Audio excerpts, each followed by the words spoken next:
कथा झालो. पान नंबर 28.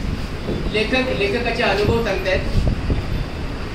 लेखक आहेत ल म कडू, इयत्ता 8वी आणि इंग्रजी माध्यम. बघा, लेखकाने सांगितले की निसर्गाच्या सानिध्यात आपल्याला आपल्यातील उपदत कला शोधण्याचे अनेक मार्ग सापडतात. हे लेखकाने स्वानुभवातून सांगितले. स्वानुभव मतलब स्वतःचा अनुभव. जर तुम्ही निसर्गाच्या सानिध्यात गेलात, जर तुम्ही जंगलात गेलात, तर जंगलात अनेक प्रकारचे तुम्हाला विविध वनस्पती, नदी, झाडे हे तुम्हाला दिसतील. लेखकाने खडक सापडलेले आहे आणि या खडकावर लेखकाने कला आपली सादर केलेली आहे. खडक म्हणजे काय? दगड, बरोबर ना? तर बघा, ह्या लेखकाचं मी वाचन करतो, आदर्श वाचन. तुम्ही ऐका. लेखक सांगतायत, मी तुमच्या एवढा असताना जे अनुभवलं, पाहिलं ते तुम्हाला सांगणार आहे. प्रथम निसर्ग. आपण निसर्गाला कधीही विसरून चालणार नाही. त्याच्या विरोधात न जाता मर्जीत राहणं केव्हाही आपल्या फायद्याचं आहे. निसर्गातून आपलं पालन पोषण होतं आणि निसर्गात आपल्याला नाना कला शिकवतो. निसर्ग धुंडाळत राहा, तुम्हाला सर्जनाचा वाटा आपसूक सापडेल. म्हणजे निसर्गाच्या सान्निध्यात गेला तर सगळं काही तुम्हाला प्राप्त होईल असं म्हणायचं. आता तुम्हाला माझीच गोष्ट सांगतो. लेखक काय म्हणतात, माझी गोष्ट मी तुम्हाला सांगतो. माझं प्राथमिक शिक्षण एका लहानशा खेड्यात झालं. माझं खेडं अतिशय निसर्गरम्य आणि सुसंस्कृत होतं. घनदाट जंगल, दुथडी भरून वाहणारी नदी, निळे डोंगर, हिरवी रानं, अवघा आनंदी आनंद. अशा वातावरणात माणसात ही निसर्गशीलता उफाळून आली, नाहीतर नवलच. माझा एक मित्र होता.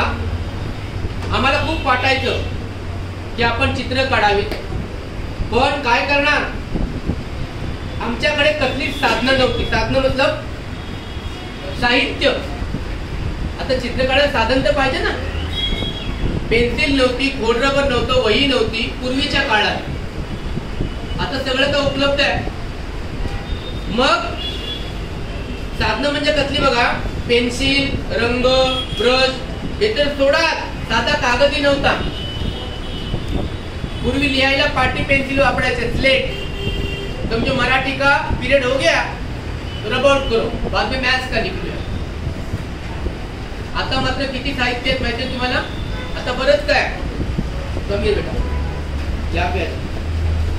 साधा कागदही नव्हता. अभ्यासाची एकच वही, पाटीवर लिहिण्याचे एक पेन्सिल, तिचे तुकडे झाले. पेन्सिल एवढी लांब असायची, पण कधी कधी माझा मित्र समजा विसरला, त्याला मग अर्धी तोडून द्यायची. त्या पेन्सिल मध्ये लिहायचं आपण, कळलं ना? मग बघा, तिचे तुकडे झाले तरी सांभाळून वापरावी लागायची. दुसरी मिळण्याची शक्यता नव्हती.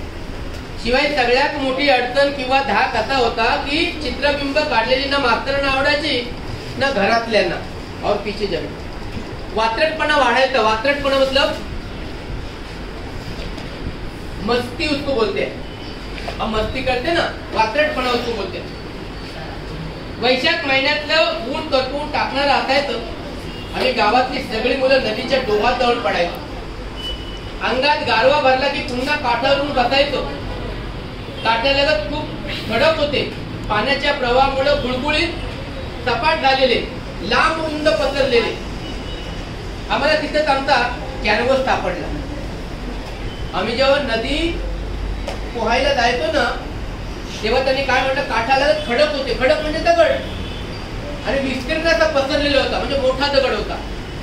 मग आम्हाला काय वाटतं, तिथे आमचा कॅनव्हास सापडला. म्हणजे काय की आम्हाला इथे आता याच्या दगडांवर चित्र काढायला मिळालं. कॅनव्हास.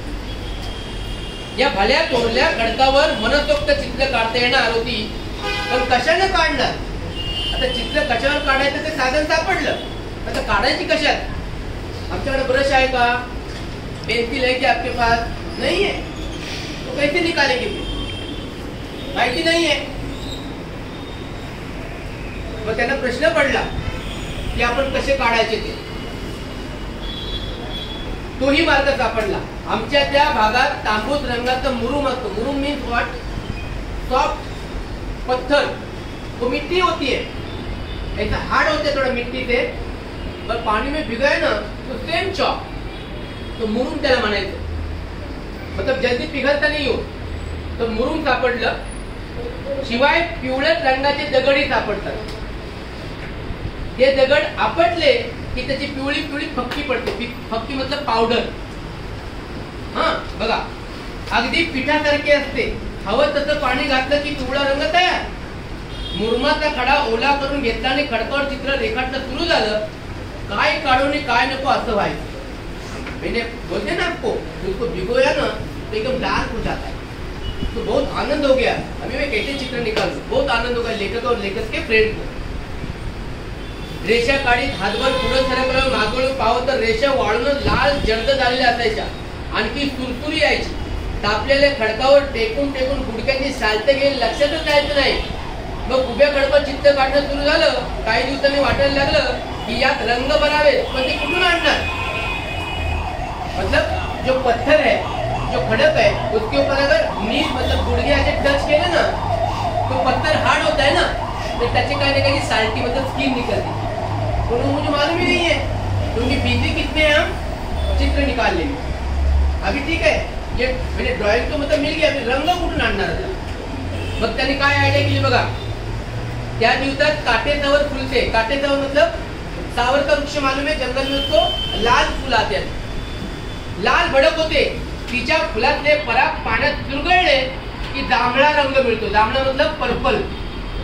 देखिए कभी कभी कोणता कलर मिक्स होने के बाद और कलर तयार होता है ना, मग त्याच्यातून कोणता रंग मिळतो. आज बेटा जांभळा रंग. कुठला रंग? जांभळा. इधर शेंदरी नावाच्या वनस्पतीच्या बोंडातल्या बिया भगवा रंग देतात. त्याच्यातल्या बिया, बिया मतलब सीड. सीड जर तुम्ही फोडलीत ना तर त्याचा कसा रंग होतो? भगवा. भगवा म्हणजे ऑरेंज. काही पानांचा हिरवा केला, चुन्याचा पांढरा, कुंकवाचा लाल आणि दगडाचा पिवळा होतात. बांबूंची कोवळी काडी घेऊन पुढचं टोक ठेचलं की त्याचा ब्रश व्हायचा. आता ब्रश कसा व्हायचा? बांबू मालूम है बांबू आपको?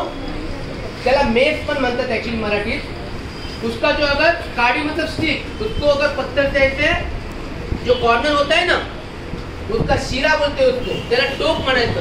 ते तर घेतलं ना असं दगडात तर त्याचा ब्रश व्हायचं. ब्रश म्हणजे ब्रश मिळाला, रंग मिळाला आणि कशावर चित्र काढायचं तो कॅनव्हास मिळाला. कशावर चित्र काढायचे? दगडावर. रंग कशाचे बनवले? सावरीच्या फुलांचे आणि बियांचे. बरोबर ना. आणि मुरमानी काय केलं? रेषा ओढल्या. म्हणजे लेखकांना आनंद झालेला आहे. तहानभूक हरपून आम्ही दगडावरची चित्र रंगत बसायचो. नजर जाई तिथपर्यंत चित्रच चित्र. थोड्या दिवसांनी पाऊस यायचा, नदी व्हायला लागायची. आमची चित्र नदीच्या पोटात गडप व्हायची. म्हणजे काय बघा, तुम्ही जर जू चौपाटीवर गेलात, जू चौपाटी में किनारे में जब भरती ओटी उसको कहते हैं, उसको करंट आता है ना, वो अगर पानी करंट चला गया तो किनारा जो है ना वैसा मालूम है ना, हम चल सकते हैं, वहां पे खाली हो जाता है. तो जब नदी बहती है ना, जोर से बारिश आ जाती है या भरती आती है ना, तब उनका जो खडक होता है ना वो डूब जाता है. म्हणजे लेखकांना असं म्हणायचं आहे की आम्ही काढलेली जी चित्र होती ना, जो नदीचा प्रवाह जो वाढायचा तेव्हा गडप व्हायचे, म्हणजे नदीच्या पोटात जायची. समझते ना आपको? जब पानी ज्यादा बहता है तो वो पत्थर भी डूब जाते थे पानी के अंदर. असं आहे. मी जे काही व्यक्तिगत सांगतोय ते एक उदाहरण आहे. निसर्ग किती परिणाम आपल्याला देत असतो ते लक्षात येईल. मला इतकंच म्हणायचं आहे की साधनं नाही म्हणून अडून बसण्याचं कारण नाही. तुमच्या इच्छा तीव्र असतील तर साधनाशिवाय साधना करता येते. मतलब क्या होता है, इसका एक ही उद्देश्य है कि अगर आप करना चाहोगे तो कुछ भी कर सकते हो. मेरे घर में मैं झोपड़ी में रहता हूँ, मुझे स्टडी रूम नहीं है तो पढ़ाई नहीं करेंगे? करेंगे. हमें इच्छा शक्ति चाहिए, सब कुछ प्राप्त हो सकता है. बरोबर ना. तो वैसे ही लेखक ने कह दिया मुझे चित्र निकालना है तो मैं चित्र निकालने के लिए हमने सर्च किया, सगळं शोधलं, दगड मिळालं, रानातून फुलं वेचली, बिया वेचल्या, त्याचा रंग तयार केला आणि आम्ही चित्र काढलं. म्हणजे याचा अर्थ काय, माझ्याकडे सगळं साहित्य उपलब्ध असेल असं नाही, तर साहित्य उपलब्ध करावं लागतं. समजतं ना? ओके. आता हेच का, श्रावण सरता सरता पाऊस कमी व्हायचा पण नदी वाहतच असायची. आमचा कॅनव्हास म्हणजे खडक मोकळा व्हायचा, पार चैत्र महिना उजाडला तोवर काय करायचं. आता बारिश इतकी होतीये तो नदी किनारा फुल, मतलब जो पत्थर खडक आहे ना ओपन ही नाही होते.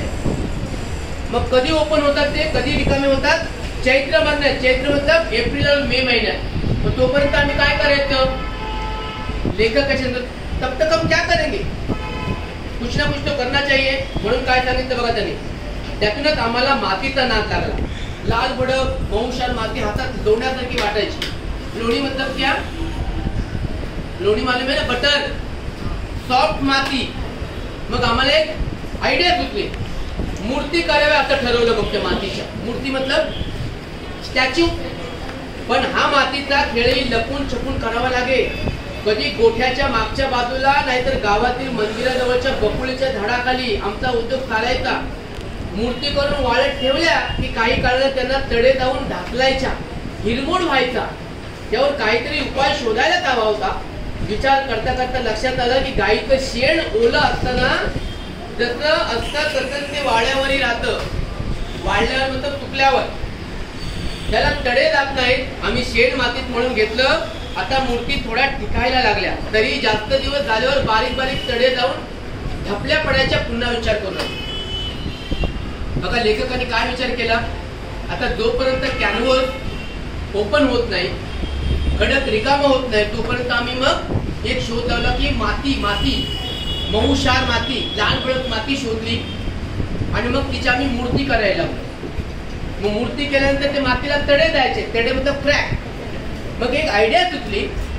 काय केलं त्यांनी, गाईचं शेण मतलब गोबर मिक्स होने के बाद ज्यादा क्रैक नहीं होते. तरी पण सुकल्यानंतर जेव्हा मूर्ति बनाने के बाद जब उसको ड्राई होती है ना, तो छोटे छोटे मतलब क्या होते हैं, क्रैक आ जाते हैं. तो ठीक है, पण तरी पण छोटे छोटे अशा मातीच्या ढपल्या उडायच्या, म्हणजे मिट्टी गिर जाते. समजलं ना? मग लेखकांनी पावसाळ्यात मूर्ती बनवण्याचं काम सुरू केलं, जोपर्यंत खडक ओपन होत नाही. आमच्या गावात आठवडी बाजार भरायचा. महादू आयते कपडे विकायला यायचा. सगळा डोंगर भाग फक्त पाय वाटा.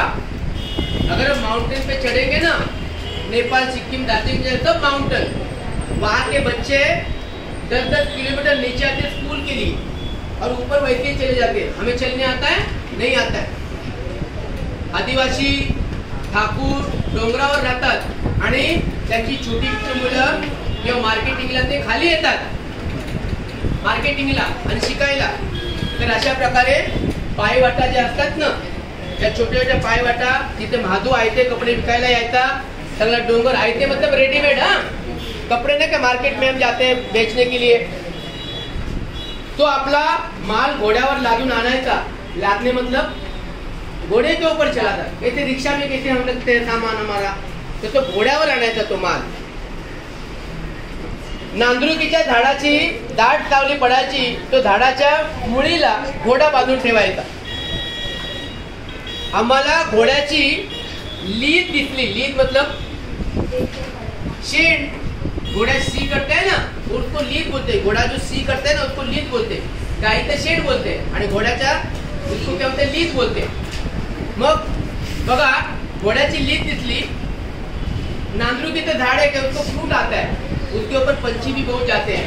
वटवाघूळ माहिती असेल, जास्तीत जास्त वटवाघूळ पिंपळाच्या झाडावर किंवा नांदुरकीच्या झाडावर जाते, कारण तिला फळं मिळतात खायला. वटवाघूळ मला बॅट उसको कहते हम.